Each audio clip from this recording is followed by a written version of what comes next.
News not 24ലേക്ക് സ്വാഗതം. ചേട്ടാ, മുഖ്യമന്ത്രി വീണ്ടും മാധ്യമങ്ങളോട് കയർത്തിരിക്കുകയാണ്. പക്ഷേ ഇപ്രാവശ്യം മാധ്യമങ്ങളും തിരിച്ച് നല്ല ഡോസ് നോക്കി നൽകിയിട്ടുണ്ട് അല്ലെ?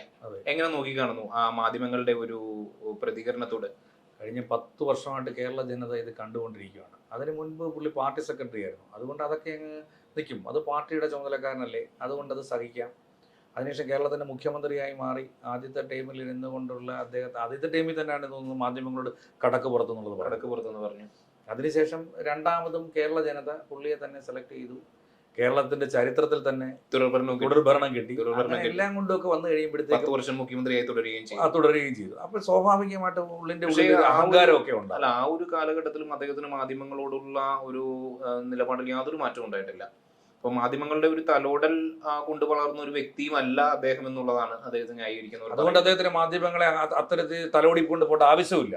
പക്ഷേ ഇതൊരു സംസ്ഥാനമാണെന്നും ഈ സംസ്ഥാനം ഭരിക്കുന്ന മുഖ്യമന്ത്രിയാണെന്നും ഇവിടുത്തെ ജനങ്ങളോട് ഇത്തരത്തിൽ പെരുമാറരുതെന്നും ഈ മീഡിയകളോടുള്ള അറ്റൻഷൻ, മീഡിയ എന്ത് ചെറിയൊരു കാര്യമാണോ? ഈ നാട്ടിലെ ഏറ്റവും വലിയ വിഷയങ്ങളടക്കം രാജൻ കേസ് എന്ന് പറയുന്ന സംഭവം ഓർമ്മയുണ്ടോ? 1922 ആ സംഭവം അടക്കം റിപ്പോർട്ട് ചെയ്ത് ഇവിടുത്തെ മാധ്യമങ്ങളാണ്. ഒരു മാധ്യമ പ്രവർത്തകൻ മുൻകൈ എടുത്തിട്ടുള്ളതാണ്. അല്ലാതെ അതൊന്നും പിണറായി വിജയൻ നേരിട്ട് വന്ന് ചെയ്തിട്ടുള്ള കാര്യങ്ങളല്ല. അദ്ദേഹമൊക്കെ അന്ന് ഈ നാട്ടിലുള്ളവരായിരുന്നു. അന്ന് ഈ പറയുന്ന നക്സലിസ് ഒക്കെ ഇവരെല്ലാം താല്പര്യപ്പെട്ടിട്ട് പിന്നീട് നക്സലൈറ്റുകളെ ഓടിച്ചിട്ട് വെടിവെച്ച് പോകുന്ന ടീം കൂടാണ് ഇവർ, കേട്ടോ. ഇവരിതൊക്കെ പറയുമ്പോൾ ഈ വിപ്ലവം പറയുമ്പോൾ എന്നിട്ട് ഈ അഹങ്കാരത്തിന്റെ അങ്ങേയറ്റം, അതായത് അതൊരു കമ്മ്യൂണിസ്റ്റ് രീതിയാണ്. കമ്മ്യൂണിസ്റ്റുകാരെ ലോകത്ത് എവിടെയൊന്ന് ശ്രദ്ധിച്ച് നോക്ക്.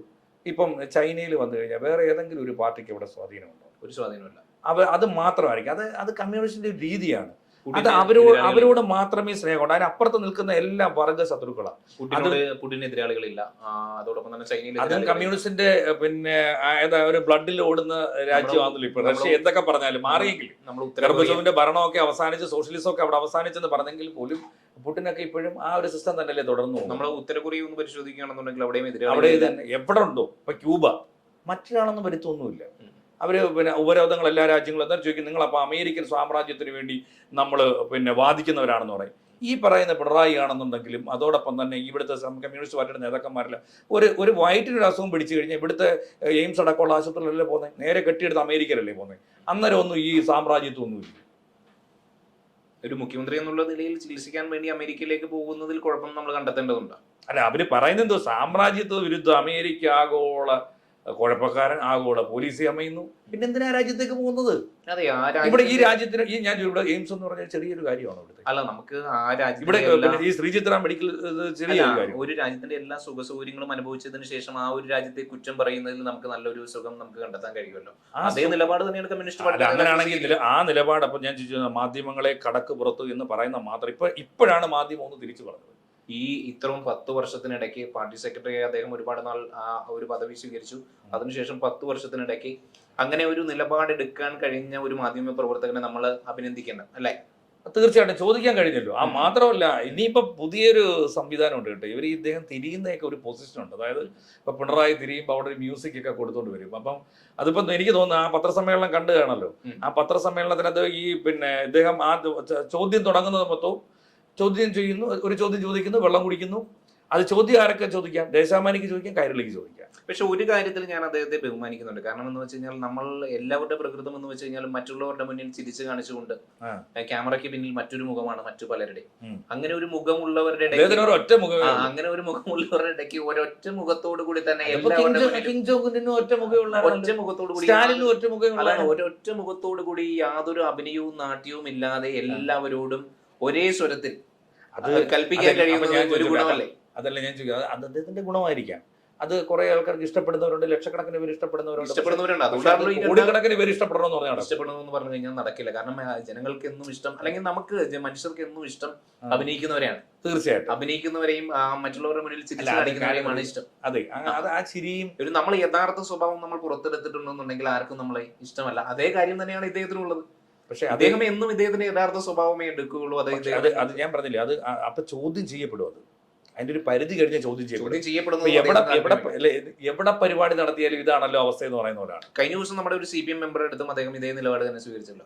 വീട്ടിൽ പോയി ചോദിക്കുന്ന ഈ അടുത്തിടയ്ക്ക് പറഞ്ഞു. അത് വീട്ടിൽ പോയി ചോദിക്കുന്ന അടുത്തിടയ്ക്ക് പറഞ്ഞു. അതിനു മുമ്പ് ഒരു CPM ഒരു മെമ്പർ ഉണ്ടല്ലോ, അങ്ങനെ ചോദിക്കുന്നില്ല. EK നായനാരും കേരളത്തിന്റെ മുഖ്യമന്ത്രിയായിരുന്നു. കേരളത്തിന്റെ മുഖ്യമന്ത്രിയായിരുന്നു. EMS കേരളത്തിന്റെ മുഖ്യമന്ത്രി, VS കേരളത്തിന്റെ മുഖ്യമന്ത്രിയായിരുന്നു. ഇതെല്ലാം CPM ആണ്. BS ആദ്യകാലത്തെ സ്വഭാവം എന്ന് പറയുന്നത് ഒരു പരിക്കൻ സ്വഭാവം അല്ല, പരിക്കൻ സ്വഭാവമാണെങ്കിൽ ജനങ്ങളോട് ഇങ്ങനെ കയറി തട്ടിക്കയറാനോ മാധ്യമങ്ങളോട് കിടക്ക് പുറത്തു പറയാനോ ആ രീതിയിലുള്ള സമീപനം മാത്രമല്ല, എടുക്കുന്ന തീരുമാനം ഇദ്ദേഹത്തിനേക്കാൾ സ്ട്രോങ് ആയിരിക്കും അക്കാര്യത്തിലൊക്കെ. ചില കാര്യങ്ങൾക്ക് ഇറങ്ങി തിരിച്ചു. ഇപ്പം മതികെട്ടാൻ മലയാള സമരമാണെങ്കിലും പുള്ളി എടുത്ത ഇദ്ദേഹമാണ് ഇതൊക്കെ വളഞ്ഞു കൊടുക്കും. കാര്യം ഊരാളങ്കലിനെ വളർത്തുക എന്നുള്ളതാണ് പുള്ളിയുടെ ഏറ്റവും വലിയ ലക്ഷ്യം. അതിന്റെയൊക്കെ പിന്നിൽ ഒരുപാട് ബിസിനസ് കഥകൾ കാണും. അതാണ് കോർപ്പറേറ്റ് മാത്രമാണോ ഇവിടുത്തെ ഇൻഷുറൻസ് മുഴുവൻ അയ്യപ്പ സംഗമത്തിന് വരെ അദാനിയുടെ ഫണ്ട് കൈപ്പറ്റി. ഇൻഷുറൻസ് നടത്തുന്ന കേരളത്തിന്റെ ഈ പറയുന്ന നമ്മുടെ എന്താ പറയുന്ന മെഡിസി പോലുള്ള ഇൻഷുറൻസ് കമ്പനി യഥാർത്ഥത്തിൽ ഓരോ നിലപാടുകൾ നമ്മൾ പരിശോധിച്ചിട്ടുണ്ടെന്നുണ്ടെങ്കിൽ നമ്മൾ CI NRCക്കെതിരെ പ്രതികരിക്കുമെന്ന് പറഞ്ഞു. അത് കേരളത്തിൽ നടപ്പാക്കില്ല എന്ന് പറഞ്ഞു. ഞാൻ ചോദിക്കുന്നില്ല. കഴിഞ്ഞ 10 വർഷത്തിനിടയ്ക്ക് പണ്ട് UDF അധികാരത്തിലിരിക്കുന്ന സമയത്തായിക്കോട്ടെ, കേന്ദ്രത്തിൽ UPA സർക്കാർ അധികാരത്തിലിരിക്കുന്ന കാലഘട്ടത്തിലായിക്കോട്ടെ, CPMന്റെ ഏറ്റവും കൂടുതൽ സമരങ്ങൾ നടക്കുന്നത് എവിടെയാണ്? പോസ്റ്റ് ഓഫീസിന്റെ ഫ്രണ്ടിലോ അല്ലെങ്കിൽ റെയിൽവേ സ്റ്റേഷന്റെ ഫ്രണ്ടിലോ ആയിരിക്കും. അല്ലെങ്കിൽ നമ്മുടെ ഏതെങ്കിലും ഒരു കേന്ദ്ര അല്ല ടെലിഫോൺ അങ്ങനെയുള്ള എല്ലാമേ കേന്ദ്രത്തിന്റെ എവിടെയൊക്കെ ഉണ്ടോ അവിടെ എല്ലാം. ഈ കഴിഞ്ഞ 10 കൊല്ലത്തിനിടയ്ക്ക് യഥാർത്ഥത്തിൽ അല്ലെങ്കിൽ ഏതെങ്കിലും പൊതുമേഖലാ സ്ഥാപനങ്ങൾ മുഴുവൻ അവർ സമരം ചെയ്ത് തുറച്ചു കളയും. ബാങ്കുകൾക്കൊന്നും ഒരു റെസ്റ്റ് ഇല്ലായിരുന്നു. പക്ഷെ കഴിഞ്ഞ 10 കൊല്ലമായിട്ട് ഈ കേരളം ഭരിക്കുന്നത് LDF ആണ്, കേന്ദ്രം ഭരിക്കുന്നത് BJP ആണ്. BJPയുടെ ഭരണം അത്ര നല്ലതാണ്. അതാണ് ഒറ്റ സമരം ഏതെങ്കിലും രീതിയിൽ ചെയ്തിട്ടുണ്ടോ? ഞാൻ കർഷക സമരം നടത്തിയ ഓർമ്മയുണ്ടോ? ആൾക്കാർ നടന്നത് ബോംബെയിലൊക്കെ, അല്ല അങ്ങ് ഡൽഹി വരെ നടന്നു പോയതൊക്കെ ഓർമ്മയുണ്ട്. അത് കമ്മ്യൂണിസ്റ്റ് പാർട്ടിയുടെ കൊടി വെച്ചിട്ടായിരുന്നു കൊണ്ടുപോയത്. CPM വല്ല പിന്തുണയുണ്ട് കേരളത്തിൽ? ഇന്ത്യൻ CPM-ന് അത് സ്വാഭാവികമായിട്ടും കേരളത്തിൽ മാത്രം ഒതുങ്ങി നിൽക്കുന്ന ഒരു പാർട്ടിയായിട്ട് മാറിയല്ലോ. അപ്പൊ പിന്നെ സ്വാഭാവികമായിട്ടും അത്തരത്തിലൊരു സമരത്തിനകത്ത് പങ്കാളിയായിട്ടുണ്ടോ? ഇല്ല, പങ്കാളിയായിട്ട് ചെറിയ പങ്കാളിത്തം മാത്രമേ. ഇവിടുത്തെ ആരെങ്കിലും പിണറായി പോയിട്ടുണ്ടോ? ഇല്ല. പോളിറ്റ് ബ്യൂറോ മെമ്പർ അല്ലേ? അത്തരത്തിലൊരു വലിയ സമരം ലോക്സഭാ തെരഞ്ഞെടുപ്പ് നടക്കുന്ന സമയത്ത് പോലും അദ്ദേഹം അങ്ങനെ ആക്റ്റീവായിട്ട് പങ്കെടുത്തിട്ടുണ്ട്.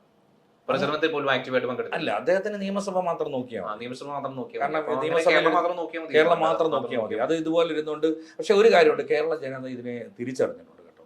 ഇപ്പം ഭരണം നേട്ടം, വികസന നേട്ടം അതൊക്കെ പറഞ്ഞു കഴിഞ്ഞാൽ ഓക്കെ, ഒരു വിധത്തിലൊക്കെ അഡ്ജസ്റ്റ് ചെയ്തു. പക്ഷേ ഈ ഒരു രാഷ്ട്രീയ വികസന നേട്ടം ചോദിക്കുമ്പോഴും അവരുടെ പാർട്ടി മാധ്യമങ്ങൾക്ക് മാത്രമാണ് ഉത്തരം നൽകുന്നത്. പാർട്ടി മാധ്യമങ്ങൾക്ക് മാത്രമാണ്. ഞാൻ ആദ്യമേ പറഞ്ഞല്ലോ, കമ്മ്യൂണിസ്റ്റ് പാർട്ടി എന്ന് പറയുമ്പോൾ അല്ലെങ്കിൽ മാർക്സ് പാർട്ടി നിൽക്കുന്നത് അതിനെ മാത്രമേ ഇഷ്ടമുള്ളൂ. ഇപ്പം അർജുൻ കമ്മ്യൂണിസ്റ്റ് പാർട്ടി അല്ലെങ്കിൽ കോൺഗ്രസ്സുകാരനാണ്. അർജുനെ ഒരു രീതിയിലും അംഗീകരിക്കാൻ തയ്യാറല്ല.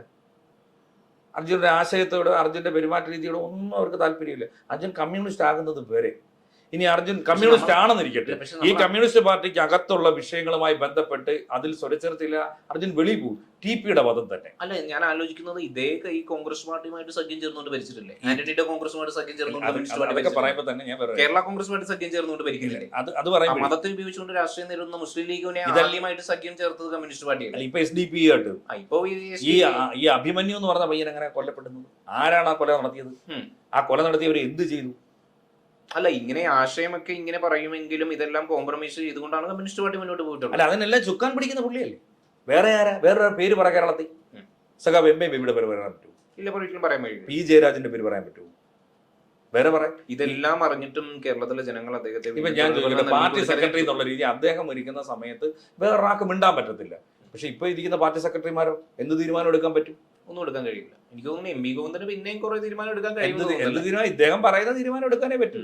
ഇപ്പൊ അവിടുന്ന് PK ഗോവിന്ദനാ, മറ്റേ തളിപ്പറമ്പിൽ PK ഗോവിന്ദൻ, അദ്ദേഹം പയ്യന്നൂര് കുഞ്ഞികൃഷ്ണൻ, അവരെല്ലാം പോയില്ലേ? അവരൊക്കെ ഉന്നയിച്ചേക്കുന്ന വിഷയങ്ങൾ എന്താണ്? വർക്കലയിൽ സ്മിത സുന്ദരേശൻ, സാജൻ എന്ന് പറഞ്ഞ ഒരാളെ മരണവുമായി ബന്ധപ്പെട്ടിട്ട് ശ്യാമള ഏറ്റവും കൂടുതൽ സപ്പോർട്ട് ചെയ്തതാരാ? അത് ഈ പറയുന്ന MV ജയരാജന്റെ ഭാര്യയാണല്ലോ. സ്വാഭാവികമായിട്ടും പാർട്ടി നേതൃത്വം മൊത്തം സപ്പോർട്ട് ചെയ്യേണ്ടി വരും.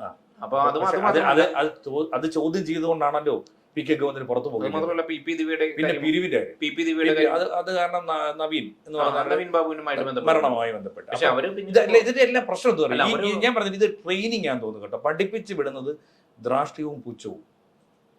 അത് ആ അടിസ്ഥാനത്തിൽ വളർന്നവർക്ക് ചിലപ്പോൾ ഇങ്ങനെ പെരുമാറാൻ പറ്റും. അതിന്റെ കുറച്ചുകൂടെ മാക്സിമത്തിലെത്തിയ മനുഷ്യനും പരമോന്നത നേതാവുമാണ് ആക്ച്വലി പിണറായി വിജയൻ.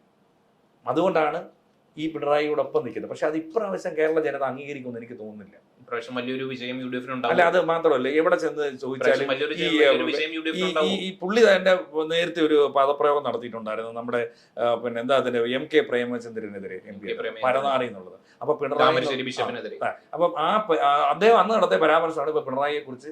ഈ നമ്മളിപ്പോ ഈ പറയുന്ന പോലെ ഈ ചാനൽ ചർച്ചകളൊന്നും മാത്രമൊന്നും അല്ല, നമ്മൾ ഈ പറയുന്ന പോഡ്കാസ്റ്റ് ഇത്തരത്തിലുള്ള പരിപാടികളൊന്നും അല്ല, നമ്മൾ കവലകളിലൊക്കെ എത്തിക്കഴിഞ്ഞാൽ ആ പിണറായിയോടുള്ള പ്രതിഷേധമുണ്ട്.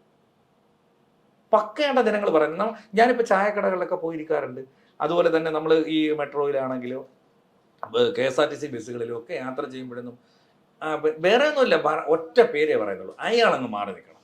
എന്നിരുന്നാലും നമുക്ക് പക്ഷെ പറയുന്ന പദപ്രയോഗം വേറെ കേട്ടോ.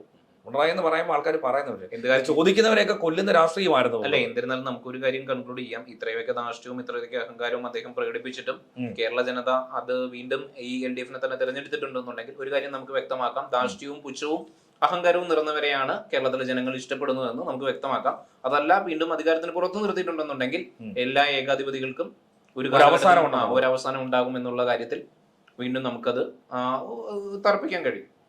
അങ്ങനെ തന്നെ ആവട്ടെ എന്നാണ് ഞാനും കരുതുന്നത്. കാരണം വരുന്ന തെരഞ്ഞെടുപ്പിൽ ജനം ആ രീതിയിൽ വോട്ട് ചെയ്യട്ടെ, വോട്ട് ചെയ്ത് ജനാധിപത്യം എന്താണെന്ന് തെളിയിക്കട്ടെ, ഏകാധിപതികൾക്ക് ഇവിടെ സ്ഥാനമില്ല, അന്തി കുറിക്കട്ടെ.